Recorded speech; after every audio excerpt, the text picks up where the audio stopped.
Dylan Cease to the Dodgers? Not just yet, but LA is interested in trading for the White Sox ace. Should they do it? How much would it cost? Who would they trade? That's coming up next here on Dodgers Dugout. It's time for Dodger baseball. Strike three. Dodgers have won it all in 2020. Mookie Betts cranks one left field. They're going to make big signings. They're going to make impact trades. I don't care how many times this team rips my heart out, I'll never stop loving the Los Angeles Dodgers. Think blue, bleed blue, and I'm out. What is going on, Dodgers Nation? Doug McKain here. My friends call me DMAC, credentialed member of Dodgers Media. You can follow me on X and Instagram at DMAC_LA. If you haven't yet, do me a huge favor for our latest Dodgers news and rumors all year long. Do us a huge favor. Hit that subscribe button. Hit that notification bell. And if you really want to support the channel, smash that like button. And as always, I want your takes down below in the comments section. Today's Dodgers Nation question of the day: do you think the Dodgers should trade for Dylan Cease? And what would your trade package look like? Who would you try to include in the deal? Let me know down below. And for our latest Dodgers news, head over to DodgersNation.com. The Dodgers never cease to amaze me. Okay, I'll show myself out. But seriously, this is an organization that right when you think you have them figured out, they pull off a big trade for a Mookie Betts and sign him to a 12-year, $365 million extension when everyone assumed that he wouldn't do that. And then you got a Freddie Freeman who they pick up, who fell into their lap after they lose a Corey Seager. They sign him to one of the best value deals ever for a free agent at 6 years, $162 million. Now, Andrew Freeman did say on the show that they are selective with the free agents that they sign to long-term deals. But what I tell you last offseason, I said that it was going to be mostly uneventful because they didn't love any of the players available. They didn't love Carlos Correa. Even if they did like Aaron Judge, he was always going to go back to the Yankees. They didn't love Dansby Swanson. They didn't love Xander Bogaerts. But this year, they have Shohei Ohtani. They want him bad. They also want to rebuild this rotation. And what did we not see last offseason? We didn't see any big impact trades. And that's typically when Andrew Friedman does his damage. The Mookie Betts trade, it took place in the offseason. You're going to see a similar situation this year, I believe, because Andrew Friedman knows that if you try to make trades during the season, at the trade deadline, you have to overpay. He even said on the show that the deals at the deadline, you're going to be underwater, right? Friedman likes to buy the Halloween candy the day after Halloween. That's when he can get the value. That's when he can assess the players. And that's when he can really take advantage of this deep farm system. Because the Dodgers, they have a deep farm system and they have deep pockets. And they can acquire talent in a variety of different ways. And today, you're starting to see the rumors start to pick up. You're starting to see the trade rumors start to percolate. And today, there's a rumor that the Dodgers are interested in trading for Chicago White Sox ace Dylan Cease. This comes from USA Today's Bob Nightingale, who wrote, the Los Angeles Dodgers are in trade talks with the Chicago White Sox in an attempt to acquire ace Dylan Cease. The Dodgers badly need pitching help, and the White Sox badly need to rebuild their roster. Now, last week, the White Sox GM Chris Getz, he said, I've made it very clear that the White Sox are willing to listen in on any of our players. Now, I hear you out there, DMAC, it's Bob Nightingale. Whatever he says, the opposite comes true. That's not always the case. He has a track record of getting some things right. He was also right about the Aaron Nola signing that happened today, that we'll talk about in a little bit. And also, different insiders are plugged into different teams. If you know anything about Jerry Reinsdorf and the White Sox,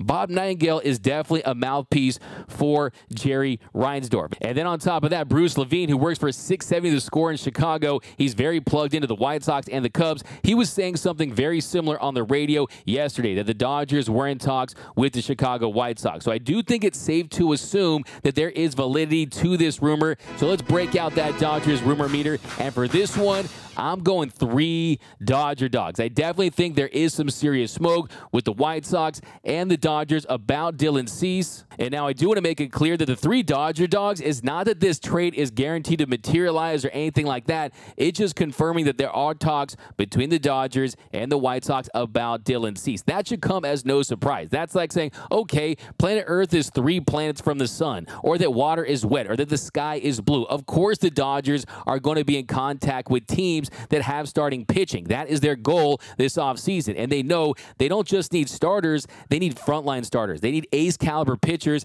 that can be your 1, 2, or possibly 3. And Dylan Cease would absolutely fit that mold as someone who could be an ace, who could be a game 1 starter in a playoff series. Now, when it comes to should the Dodgers trade for Dylan Cease, I think the number one biggest question you have to ask is he the guy that we saw in 2022? Is he that surefire ace that looked like he was one of the best pitchers in the game? Because in 2022, he was electric. He was filthy. His mustache was better than Spencer Strider. He was a better pitcher than Spencer Strider. If you look at his numbers, he had a 2.20 ERA, a 2.70 expected ERA, a 3.10 FIP, a 3.50 expected FIP. You look at the strikeout numbers, had an 11.10 strikeouts per 9, had a 30.4% strikeout rate. This season, though, not a great year for Dylan Cease. If you look at the numbers he posted, a 4.58 ERA. Now, I'm not a big use ERA to evaluate a pitcher, and I know the Dodgers aren't as well. They're not focused on that ERA because the ERA includes factors that are out of his control. Bad defense, bad team. The walk rate was definitely high. There's no doubt about that. But that was a tire fire in Chicago last season. The defense behind him was bad. He's someone that is absolutely going to benefit from a change of scenery. And you put him in the hands of Dr. Mark Pryor, of Connor McGinnis, in this Dodgers organization that knows how to optimize pitching. They'll probably tweak some mechanics. They'll try to find a way why his slider wasn't as effective as it was in 2022. And he's going to be a better pitcher because of it. Now, I see out there, D-Mac, well, it didn't work with Noah Syndergaard. Well, I'll tell you why. The Dodgers, they're not miracle workers, right? They can't play God. They can't bring back velocity after you've had surgery, after your mechanics are out of whack, after you've lost some tread on the tires. But that's not the case with Dylan Cease. Yes, the velocity was down a little bit, but nothing that can't be adjusted, nothing that he couldn't get back. Noah Syndergaard, he went from throwing 99 to 100 to 92 and 93. That's out of the Dodgers' control. And I think on top of that, too, I don't think the buy-in for Syndergaard was quite there. He wanted to get back to the pitcher that he was, when the reality is he needed to reinvent himself. He needed to go over there and have a conversation with Clayton Kershaw and say, okay, what'd you do? Can I get some advice? What are some different pitches you can throw? But no, Syndergaard was trying to get back to the pitcher that he was, but that guy is never coming back. That's not the case with Dylan Cease. I think a couple tweaks here and there, you could get him back to elite status. Now, let's dive into his numbers a little bit and look at since the start of the 2021 season, right? We're looking for an ace pitcher. Is he an ace pitcher? Well, since the start of the 2021 season, he's posted a 3.54 ERA. That's good for 12th in Major League Baseball. A 3.40 FIP. That's good for 7. A 3.76 expected FIP. That's good for 12. A 3.72 Sierra. That's good for 9th. A 2.19 opponent's batting average. That's good for 4th. Also had a 3.10 batting average on balls in play. That's above league average. You saw last season his BABIP numbers, they were also high. Last season, he had a 3.30 batting average on balls in play. That was first in all of Major League Baseball. So that statistic tells you right there that he had some bad luck last season. And opponents, anytime they were getting their bat on the ball, good things were happening at an above average level. Now, you're going to start to see that go down. No matter what, they're not going to have a 3.30 BABIP next season. I can guarantee you that. So that right there is a good example of how he was unlucky last season and why his fortune will probably get better next year. So that's one example of how he was unlucky last season. That number is going to go down next year. So any team that gets him is going to benefit from some regression to the mean in a positive way. Now, another reason why he was unlucky last year is you look at that strand percentage. Last season, it sat at 69.4%. There were only 4 pitchers in all of Major League Baseball that had their batters come around and score at a higher clip than Cease. 74.6%, that is his career strand rate. So that is going to hopefully level out next season as well. Guys were getting on, and unfortunately, he wasn't keeping them on. You were seeing base hits, and yes, the command, it wasn't good. There's no doubt about that, but it just was a rocky year for a lot of different reasons for Cease. Now, another thing you want to consider, too, is that yes, there are some red flags with the hard contact. There's no doubt about that, but the raw stuff is in there. we've seen that this season. He still had some lights out performances. He's still in the prime of his career. So I'm not too worried about him as a pitcher. I think for me, I'll take the upside potential and the high ceiling of a Dylan Cease versus another pitcher out there that has a higher floor, but it can't reach the heights of Cease, the potential that he has. Because if the Dodgers are interested in him, that's all you need to know. That tells you right there that there are some things that they've seen that they can correct. They've already identified ways that they can optimize them. That's how much you have to trust this organization. They've earned that trust. They have a lot of feathers in those Dodger caps with some of the reclamation projects that they've had, and Cease is not really even a reclamation project. It's just taking someone from really good back to elite status, and I think they can absolutely do that. Now, another big reason why I love this idea, and the reason why you guys know I've been pushing for a Cease trade for over a year now, right? So this is nothing new to me, but another reason why I love this as a potential deal for LA is because he's under 2 more years of team control, and if you look at MLB trade rumors, they project him to take home an $8.8 million salary in 2024.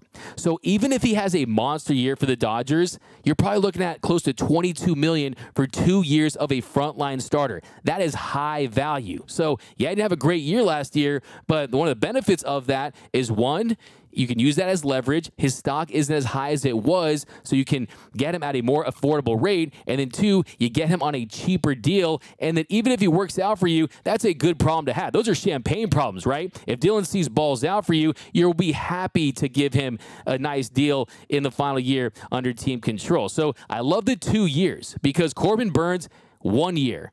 Dylan Cease, 2 years. Both Scott Boras clients. Scott Boras clients, they walk. They enter free agency. So think of it this way. If you're the Dodgers, right, and you're going to spend some of this trade capital to add a frontline starter, you go to the Brewers and ask about Corbin Burnes, and let's say they want a Diego Cartaya or a Michael Busch, a Miguel Vargas, an Emmett Sheehan, a Ryan Pepiot, an Andy Pages. The list goes on. And then you call the White Sox, and they want those same players and a combination of some of those same players. Well, then you're saying to yourself, I get more bang for my buck with the Chicago White Sox. And yes, Dylan Cease might be a little bit of a risk. Maybe he's not that 2022 pitcher. I personally think that he is in between 2022 and the guy we saw this season. I still think he's capable of being a frontline guy. There's no doubt about it in my mind. But the Brewers are probably saying, wait a minute, Corbin Burnes, that's a Cy Young winner, right? He has more of a proven track record. So you can get some value with the uncertainty of Cease because he doesn't have as proven of a track record as a Corbin Burnes. And here's some more food for thought. You just look at Aaron Nola. He signed a 7-year deal today,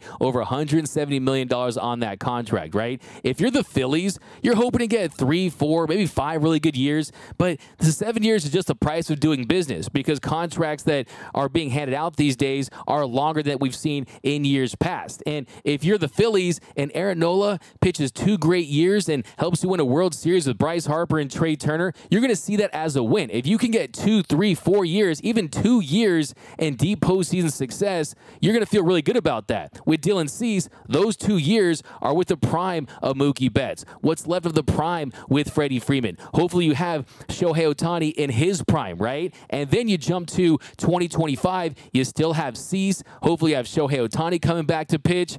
Walker Buehler, though, he could be gone at that point. Bobby Miller, he's still going to be there, and he has absolutely laid claim to one of those frontline starter spots at that point, right? So you do have to start thinking about 2025 and beyond, and Dylan Cease also accomplishes that because Corbin Burnes, he is going to be a 1-year rental. Dylan Cease, you get for multiple years. You really get some more bang for your buck. Now, the next biggest question is, who would the Dodgers have to give up? What are they after? How high is the asking price? What type of prospects would they have to include? Well, if you look at the White Sox, yes, they do need a catcher. Yes, they're thin at that position at the minor league level. The Dodgers, they have a surplus at that position. If you have to include one of Dalton Rushing or Diego Cartaya, you absolutely have to do that deal. Diego Cartaya is someone that the shine is off. Just to be frank about it, the shine is off of Diego Cartaya. Now, I wouldn't sell all my Diego Cartaya stock or anything like that. I still think there is a chance that he could realize that potential.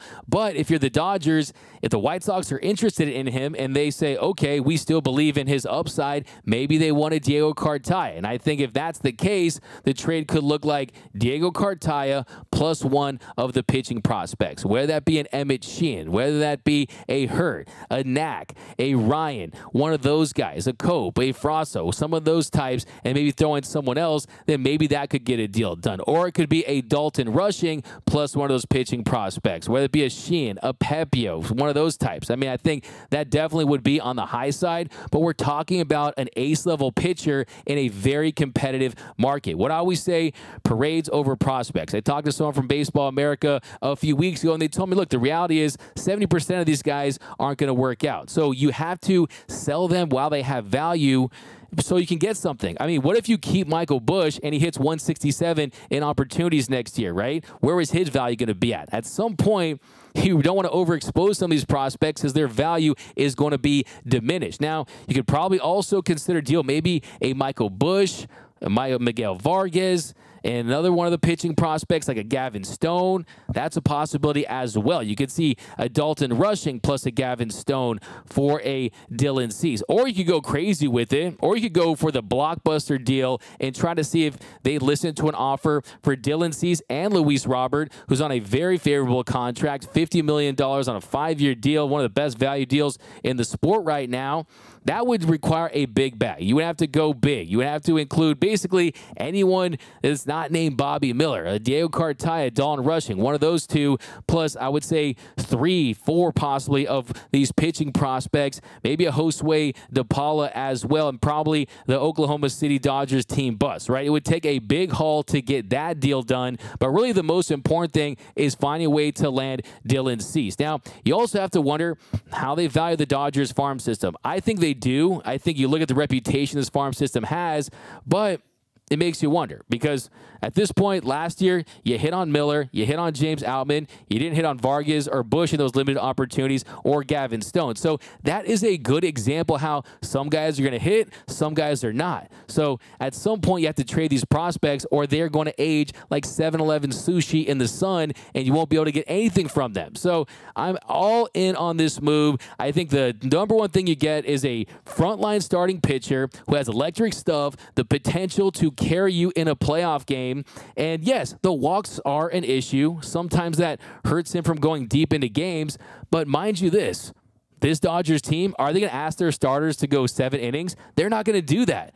That's why I think if you went out there and you signed a Blake Snell and you had a Dylan Cease, you got a power righty, a power lefty with filthy stuff. You have them go 5 or 6 innings and you get that ball to this elite bullpen and then you finish the job, right? Or you trade for Dylan Cease and you go out there and get a Jordan Montgomery. I think for me, I would rather have Snell than a Yamamoto if you get Dylan Cease because you need a lefty, right? You need someone that's proven at the big league level. If you don't get those guys, I'm saying, okay, go ahead, get the Yamamoto because he's one of the best names available, and I'm very intrigued at his potential.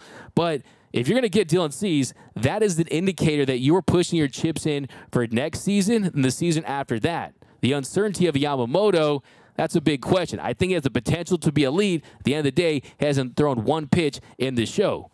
Jordan Montgomery, Dylan Cease, guys like Blake Snell, they have, so they're more proven commodities. And I see some people out there probably saying, oh, you can't trade a Dalton Rush, you can't trade a Diego Cartaya. Really? I guarantee you that people within this Dodgers organization would do that deal in a heartbeat because of what they need for next season. Let's not forget, they have an all-star catcher that's under team control through 2025. So what are you going to do with Dalton Rushing for the next 2 years? What are you going to do with Diego Cartaya for the next 2 years? So I think you include one of those catchers prospects with one of these pitching prospects, possibly Michael Busch, if you could find a way to include him but not include some of the top pitching prospects. I'd prefer to keep Ryan Pepio. I think when you look at all the team control that he's under, same with Emmett Sheehan. I think Emmett Sheehan has a higher ceiling as far as where his heights could get, was how explosive that fastball is, but I think you have to take advantage. Trade for Dylan Cease. It makes all the sense in the world. Like I said, the pros, electric stuff, ace caliber stuff, a guy that has proven that he can be a Cy Young caliber pitcher. Also, too, think there was a lot of bad luck last season that led to a down year numbers-wise. So you're taking advantage of that if you're the Dodgers, because you're saying, okay, the value is a little down. There's a couple scratches on the car, but you're getting it at a little bit of a discounted rate, and you can just wipe those out, right? You can take care of those. So I think that is what I like too, because the prospect capital isn't as high. Like I said, the red flags, if you want to spot some pimples on the model, well, they're pretty simple. It's the walk rate, 10.1% since 2021. That's first in all of Major League Baseball. He has only had one elite season. So that is definitely a conversation you want to have. Was that an outlier season? I don't think he's going to have that same ERA again, but I do think he's somewhere in between, and that still makes him a legitimate frontline starter, which the Dodgers need. Let's not forget, this is still an elite offense potentially, and especially if they add a Shohei Ohtani. Now, the only other red flag I would point out is, have teams figured him out? Because that's usually the case. It's in this sports world, really, it's you've had a great year. Okay, show me you can do it again when everyone knows what you do. That's really the mark of sports, right? Show me that you can do it again. The greats, they keep doing it year after year after year, despite other teams adjusting to them, right? Now, you saw what I told you earlier. Teams are laying off that slider, and that's led to some of his ineffectiveness at times. So can they tweak that? I think they can. I think Dylan Cease makes a ton of sense. I think that his mustache is better than Spencer Strider. I want to see the Dodgers take the socks to the cleaners and get Dylan Cease in Dodger blue. And now some quick thoughts on Aaron Nola's new deal with the Phillies and how that impacts the Dodgers. Now, one, if you look at the contract, 7 years, $172 million. That's a little higher than some people have projected for Nola, but it tells you that the market has been set. That deal sets the market for premium pitchers this offseason, and I think you're going to see teams have to pay big to get guys like Snell. I think it's a guarantee that Snell gets north of $200 million at this point. I think it's a guarantee that Yamamoto gets the 8 or potentially 9 years when you consider his age at 25 and his potential. I think guys like Jordan Montgomery are going to benefit. I also think that teams like the Dodgers are going to benefit because they have the deep pockets to afford top shelf, top tier pitchers, whereas some of the mid-market, some of these other franchises where, hey, maybe they could find a way to pay a $125 million contract, a $150 million contract at the most, they're going to be priced out. And it's going to be the Dodgers that can reap the benefits of this because it's going to shrink some of these pitchers' options. And I think if LA wants to get one of these premium guys, if they're willing to pay, they can be had. Now, it's going to be interesting to see what that does to the St. Louis Cardinals, the team that a lot of people predicted that Aaron Nola would sign with. What are they going to do? Are they going to go crazy and offer Jordan Montgomery a contract? Are they going to try to trade for a Dylan Cease or a Corbin Burns or some of these other pitchers that could be available? I think that's going to be a very interesting dynamic. Now, I also think, too, if you look at the price of doing business these days, Aaron Nola at under $25 million AAV, a guy that's a postseason proven pitcher, that is going to be pitching for a win-now team, it made all the sense in the world. I almost think that Dombrowski made this deal before Yamamoto was posted so he could even save some money. If you think that's high, just imagine what it would be if Yamamoto signed a gigantic deal, or Snell, or some of these other guys. So it definitely sets the market. It tells you that if you want a ace-level starting pitcher this offseason, you are going to have to not only give money, you're going to have to give years. You're not getting guys on 5-year deals anymore, most likely. Maybe Montgomery is a 5-year guy, but a Snell, certainly not. Yamamoto, certainly not, right? So you're going to have to pay big for starting pitching. I think this only helps the Dodgers if they're willing to spend, because I think that this prices out certain teams, but it's very interesting to see the way this is developing. And Nola, look at the ERA he posted, 4.46.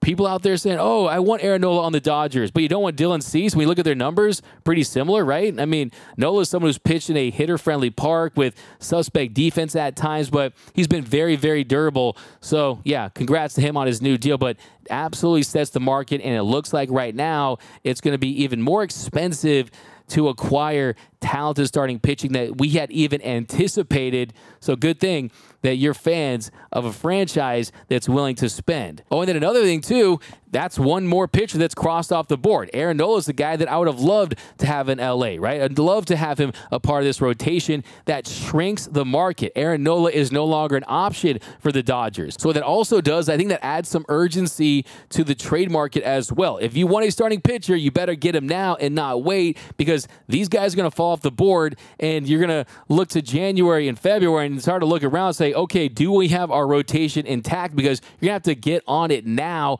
and I think that is what this organization is doing at the moment. So be happy that you have an organization that you're a fan of that has deep pockets and the ability to sign top-level talent. But that's going to do it for this episode of Dodgers Dugout. My name is Doug McKain. My friends call me D-Mac. You can follow me on X and Instagram at DMac_LA. Now, if you haven't yet, be sure to subscribe to the Dodgers Nation YouTube channel. Hit that subscribe button. Hit that notification bell. Hit that like button. And as always, think blue, bleed blue, and I'm out.